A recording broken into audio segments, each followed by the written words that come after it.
Hello students, मैं doctor RP. Singh देव और आज जो हम पढ़ेंगे वो यूकैरियोट डीएनए पैकेजिंग पढ़ेंगे। हालांकि आप पढ़ चुके हैं लेकिन इसको आप अलग तरीके से समझिएगा।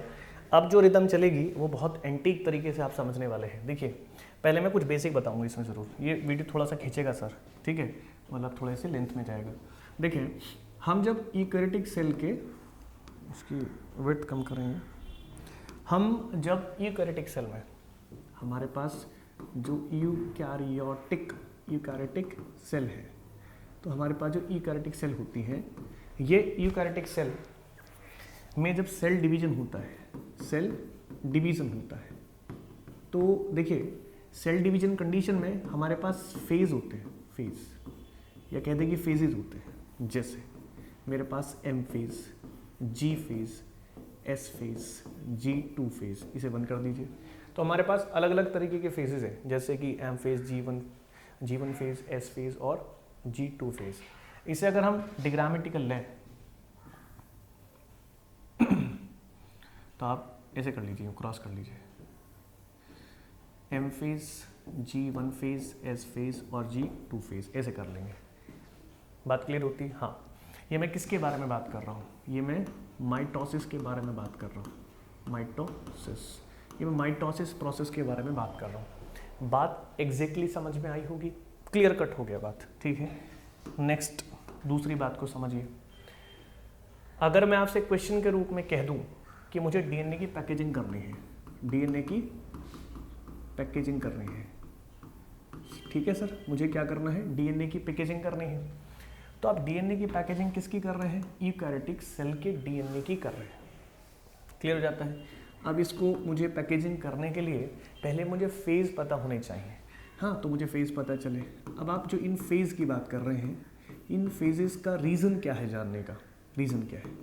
तो मैंने कहा कि सर जो रीज़न है वो ये रीज़न है कि मैं दो कंडीशन देखना चाहता हूँ। एक तो क्रोमोसोम है ना, और एक मैं देखना चाहता हूँ क्रोमैटिन। तो जैसे ही आप इन दो वर्ड्स के बारे में बताते हैं कि भाई आप एक बात कर रहे हैं क्रोमोसोम की और आप एक बात कर रहे हैं क्रोमैटिन की, तो दोनों में बेसिक डिफरेंस क्या है ये बात मैं आगे बताऊंगा, लेकिन फिर भी बता देता हूँ थोड़ा सा। एक्चुअल में दोनों में एक बात कॉमन है, कि डीएनए की, दोनों में एक बात कॉमन है डीएनए को लेकर, लेकिन पूरी तरीके से कॉमन नहीं है, ठीक। इसके अंदर जब ये फिक्स्ड होता है तब डीएनए प्रॉपर तरीके से शो नहीं होता, लेकिन जब ये फ्रीली वर्क करता है तो उस समय डीएनए शो होता है। क्लियर हुआ? अगर मैं क्रोमोसोम के बारे में बात करूं तो क्रोमोसोम क्या है? डीएनए को ही शो करता है। तो यहां क्रोमोसोम को ही शो कर पाते हैं, शो ओनली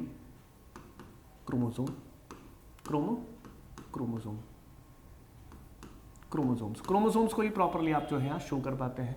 तो ये बता रहा है कि डीएनए की पैकेजिंग फेज रीजन क्या था, एक्चुअल में मुझे देखना था कुछ। अब आपने बात क्या बोली पैकेजिंग की, तो पैकेजिंग में दो वर्ड्स आते हैं। क्या? एक वर्ड हमारे पास क्या था? एक वर्ड हमारे पास था कंडेंस और एक मेरे पास था कॉम्पैक्ट। मतलब तो वही हो गया। मैं दोनों वर्ड क्यों लिख रहा हूँ? बिकॉज एनसीईआरटी कॉम्पैक्ट को यूज़ करती है, लेकिन एग्जाम में कंडेंस ज़्यादा वर्ड आता है, तो आप इस बात को समझ लेंगे। बेसिक चीज़ें हैं। मुझे ये कहना चाह रहा है ये कि जो मेरे पास एम फेज है, उस एम फेज का मतलब माइटोसिस है और सेल डिवीजन की बात हो रही है, और ये कह रहा है कि ऐसी कंडीशन में आप क्या बोलना चाह रहे हैं? हम ये कहना चाह रहे हैं कि यहाँ सेल डिवीजन जो आप शो कर रहे हैं माइटोसिस में, एम फेज में, तो यहाँ आप क्रोमोसोम देखते हैं, क्रोमोसोम शो होता है आपको। क्लियर हो गया? ठीक है। और जब आप फेज यूज करते हैं, G1 फेज, एस फेज और G2 फेज, तो इस फेज में आप क्या शो करते हैं? इस फेज में हम शो करते हैं क्या? इस फेज में हम शो करेंगे सर, यहाँ हम शो करते हैं क्रोमैटिन। अच्छा, यहाँ पर डीएनए भी शो हो जाता है। फ्रीली कंडीशन में आने के बाद जब ये फ्रीली होगा तो डीएनए भी शो हो जाएगा। इतनी बात तो क्लियर हो गया। तो आपसे क्वेश्चन के रूप में पूछता है, आपसे क्वेश्चन के पेशे में पूछेगा कि भाई बताएं कि मोस्ट कंडेंस्ड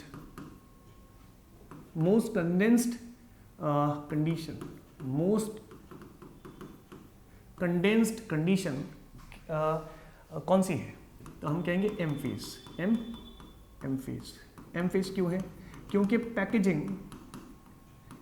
पैकेजिंग यहाँ पर हाई लेवल पर होती है, यहाँ पर लेंथ जो होगी अच्छी खासी होगी और बहुत छोटा सा स्पेस होता है। ये जो फेज है छोटा स्पेस है, इस छोटे से स्पेस में आपको डीएनए को पूरी तरीके से कंडेंस्ड करना होता नहीं है पूरी तरीके से, लेकिन फिर भी मैक्सिमम 70 to 80% आपको यहाँ पर पैकेज कंडेंस्ड कॉम्पैक्ट करना पड़ेगा, ये आपकी जो है काम होता है। लेकिन अगर हमसे कह दे कि भाई आप इसकी बात कर रहे हैं, किसकी, G1 और G2 और S फेज की बात कर रहे हैं, तो इस फेज में आप क्रोमैटिन और डीएनए देख पा रहे हैं, तो इसमें पैकेजिंग नहीं होता है क्या? हाँ, इसमें एक्चुअल में ना फ्री मोड पे रहता है ये मोस्टली, होगा तो पैकेजिंग। देखिए पैकेजिंग के बिना तो काम ही नहीं होना, क्योंकि आप डीएनए को इतने छोटे से फेज में लेकर आप सेट नहीं कर सकते, वहाँ पर आपको एडजस्टिंग करना पड़ेगा। तो यहाँ जो क्रोमैटिन और डीएनए है, क्रोमैटिन डीएनए मतलब freely moved of the basically chromatin, this is called the DNA. तो ये फेजेज आते हैं। अब इस फेज की नीड क्यों पड़ रहा है आपको, इसकी नीड क्यों है भाई? इसकी नीड तो आपको पता है कि आपको क्रोमोसोम विजुअलाइज करना होता है, मेटाफेज कंडीशन आ गया माइटोसिस में। लेकिन यहाँ नीड क्यों है? यहाँ पर दो वर्ड आ जाते हैं आपके, एक आपका आता है ट्रांसक्रिप्शन और एक आपके पास आता है रेप्लिकेशन। मैं कौन से प्रोसेस की बात कर रहा हूँ? सेंट्रल डॉगमा की बात कर रहा हूँ। लेकिन यहाँ पर एक बात और जानने वाली है, क्या कि जब भी आप बात करें रेप्लिकेशन की, तो उस समय आप किस फेज की बात कर रहे हैं? एस फेज की बात कर रहे हैं। किसकी बात कर रहे हैं? एस फेज की बात कर रहे हैं। लेकिन जब आप बात करें ट्रांसक्रिप्शन की, किसकी? ट्रांसक्रिप्शन की, तो उस समय आप G1 एंड G2 फेज की बात कर रहे हैं। क्लियर हो गया ना इतनी बात? किसकी बात कर रहे हैं? G1 और G2 की फेज की बात कर रहे हैं। तो यहाँ आपको ये चीज़ समझनी पड़ेगी कि अगर आप बात करते हैं किसकी, कंडेंस करने की, यूकैरियोटिक के डीएनए को, तो ऐसी कंडीशन में आपको फेजेस पता हो, S phase, G1 phase, S phase, G1 phase, G2 phase और एम फेज। एम फेज का मतलब क्या है कि वहाँ माइटोसिस, सेल डिवीजन, मेटाफेज की कंडीशन है, वहाँ आप क्रोमोसोम को विजुलाइज तो कर सकते हैं, लेकिन क्रोमैटिन और डीएनए को विजुलाइज नहीं कर सकते। बट G1 और G2 और एस फेज जो होते हैं, वहाँ हम क्रोमैटिन के साथ साथ डीएनए भी थोड़ा खुलता हुआ देख लेते हैं। मतलब पूरी तरीके से जो क्रोमैटिन होता है वो हमको कंडेंस रूप में नहीं हो पाता हमसे, वो प्रोसेस में नहीं आता। अच्छा, इनको कंडेंस करने के लिए कुछ तो ऐसी चीज़ होती होगी जो आप कंडेंस कर पाते हैं। हाँ, हमारे पास होता है। क्या होता है मैं आपको बताता हूँ। हम पढ़ते क्या, यहाँ पर हेडिंग डाल के मैं छोड़ दूंगा, फिर इसको मैं बताऊंगा ज़रूर, ठीक है। हमें क्या करना है कि यूकैरियोट जो यूकैरियोटिक का डीएनए है, उसकी पैकेजिंग करने के लिए, उसकी पैकेजिंग का मतलब कि उसको हमें कंडेंस्ड करना है। उसको कंडेंस करने के लिए हमें कुछ ना कुछ चाहिए।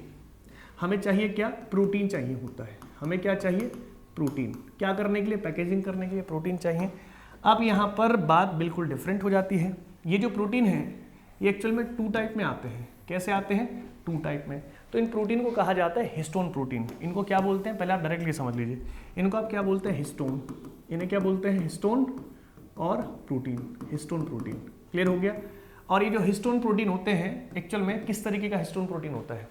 कई सारी बातें हैं इसके बारे में। हिस्टोन प्रोटीन क्या है? एक्चुअल में हिस्टोन प्रोटीन पॉजिटिवली चार्ज होता है, पॉजिटिवली चार्ज प्रोटीन है, पॉजिटिवली चार्ज प्रोटीन है। दूसरी बात आप कह सकते हैं कि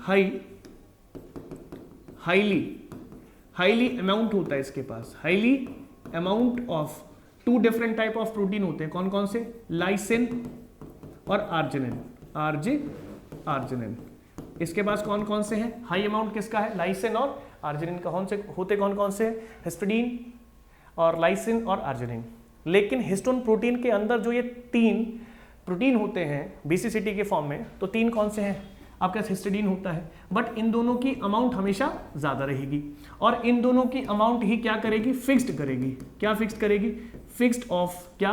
types of histone protein. Histone और प्रोटीन। हिस्टोन प्रोटीन के टाइप को फिक्स करने के लिए कि लाइसिन और अर्जिनिन का होना अमाउंट के हिसाब से तय होता है। जैसे मैं बहुत अच्छा पढ़ रहा हूँ या पढ़ाता हूँ, मैं बहुत बेकार पढ़ रहा हूँ या पढ़ाता हूँ, तो दोनों कंडीशन इस चीज़ पे डिपेंड करेगी कि मैं कितना पढ़ रहा हूँ। ठीक उसी तरीके से लाइसिन और अर्जिनिन का अमाउंट बेसिसिटी में आते हैं। कैसे होते हैं? बेसिक होते हैं। यहाँ पर एक बात और आप जान सकते हैं, बड़ी इंपॉर्टेंट, क्या कि हिस्टोन प्रोटीन, बड़ी बात क्या है, सेल डिवीजन और माइटोसिस को ही बता रहा है। Mitosis as well as cell और डिवीजन, इसी के कंडीशन में चल रही है ये बात। पॉजिटिवली चार्ज होता है। एक्चुअल में ये हाईली कंडेंस्ड है। एक्चुअली क्या होता है कि हाईली कंडेंस्ड होता है, किसको लेकर? ये आपका बेसिक, हम कह सकते हैं बेसिक एमिनो एसिड। इसका क्या होता है? हाई अमाउंट लेके चलता है, ये भी हाईली होता है। मेरी बात समझ रहे? एक टाइप होता है सर इसका कि histone protein is a highly basic amino acid. Clear हो गया? Which is the combination of 3 basic type of the protein, histidine, lysine और arginine. But the type of the histone protein, it is completely based only on the amount of lysine and arginine। Clear हो जाती है कि किस तरीके की बात कर रहे हैं। एक बात तो पूरा हो गया। अब यहाँ पर आप क्या बताना चाह रहे हैं? यहाँ एक बड़ी जरूरी बात है आपको जानने के लिए। टाइप ऑफ टेस्ट पे डिपेंड करेंगे कौन कौन से, वो मैं आपको बता देता हूँ। कितने टाइप होते हैं? टाइप्स कितने हैं? 5। कितने टाइप हैं? 5। एक सेकेंड, हमारे पास कितने टाइप होते हैं? We have basically 5 type related to the histone protein, and all 5 type do not basically depend only on the type or the basically amount of the lysine and the arginine. Actually the type and the amount, basically the amount of the lysine and the arginine, that is completely dependable condition only on the category of the histone protein, कि आप किस cell के histone protein के बारे में discuss कर रहे हैं। बिकॉज हिस्टोन प्रोटीन भी ऑक्टामर को शो करता है, ये मैं आपको बताने वाला हूँ। बेसिक एमिनो एसिड हाईली आपको शो करता है, उसके अकॉर्डिंग एमिनो जो आपका हिस्टोन प्रोटीन है वो आपको शो करेगा। बात समझ में आ गया? इतनी बात आपको समझ में आनी चाहिए। इतनी बात समझ में आती है? अब अगर आप कहते हैं कि हिस्टोन प्रोटीन भाई कैसा होता है? पॉजिटिवली चार्ज है। कैसा है? पॉजिटिवली क्या है? चार्ज है। हमारा हिस्टोन प्रोटीन पॉजिटिवली चार्ज होता है। तो इसके पॉजिटिवली चार्ज होने पर, क्योंकि डीएनए नेगेटिवली चार्ज होता है, आप बिल्कुल डायरेक्ट कट टू कट बात समझिए, पूरा थ्योरी मत समझिए। पूरी थ्योरी तो बोलने में आ जाती है अपने आप, अगर आप हेडिंग टू हेडिंग समझते हैं। अच्छा, पढ़ने का भी यही तरीका होता है। आप ना बुलेट जो हेडिंग्स होती हैं उनको तैयार किया करो हमेशा, तो चीज़ें अपना आप याद आती हैं। मैं पढ़ते और पढ़ाते समय भी यही करता हूँ कि मुझे बुलेट हेडिंग्स याद रखने की आदत है, तो मैं उसके अकॉर्डिंग चीज़ों को हैंडल करता हूँ। पॉजिटिव चार्ज और नेगेटिव चार्ज। अब सीधा सा बात क्या हो गया कि हिस्टोन प्रोटीन हो सकता है कि एक पर्टिकुलर शेप में हो। हिस्टोन प्रोटीन हो सकता है कि पर्टिकुलर एक शेप में हो, कोई भी एक शेप आ सकता है, कोई भी एक शेप। इसके चारों तरफ, क्योंकि पॉजिटिवली चार्ज है, क्योंकि हिस्टोन है, कौन सी कैटेगरी का कौन सी सेल का वो डिपेंड करेगा। इसके चारों तरफ में कोई पर्टिकुलर क्या होगा? प्रोटीन डीएनए होगा। ये डीएनए हो गया, क्योंकि डीएनए क्या है? नेगेटिवली चार्ज है। इसके चारों तरफ क्या होगा? डीएनए होगा। तो ये कैसा है? Negatively charge. इसके चारों तरफ क्या होगा? डीएनए होगा। ये कैसा? नेगेटिव। इसके चारों तरफ क्या होगा? डीएनए। तो ये होगा नेगेटिव चार्ज। तो भाई डीएनए को पैकेज करने के लिए हिस्टोन प्रोटीन के टाइप के होने का बहुत ज़रूरी है। और बेसिक सी बात है कि हिस्टोन प्रोटीन की जो टाइप है वो लाइसिन और आर्जिनिन के अमाउंट पर ही डिसाइड करती है, बेस होती है। और ये अपने आप में कह सकते हैं कि बेसिक एमिनो एसिड की हाईली कंटेंट को शो करता है। इतनी बात समझ आती है? आप यूकैरियोटिक के डीएनए पैकेजिंग की बात कर रहे हैं, ठीक है। तो एक टॉपिक खत्म हो गया। अब इसके बाद मैं आपको ना इसके बारे में और डिटेल में बताने वाला हूँ कि किस तरीके से अरेंजमेंट होती है, एनसीईआरटी में बताया गया है। Thank you class.